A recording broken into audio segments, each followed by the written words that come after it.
What's up everybody, dbond82 back with another video on maintenance for my vstar 1100 2003 model.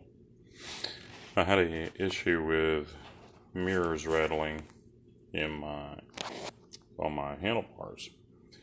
I was reading a forum last week and came across somebody that suggested just filling them with silicone. Obviously it's going to work, but I have this one, kind of the noise that I'm dealing with as I'm riding down the road. And I already did it to this one over here, but all I did was I drilled a hole right in the bottom of it right here, right?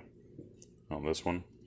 You see a little teeny hole, not very obvious, unless you get right up on it to look at it.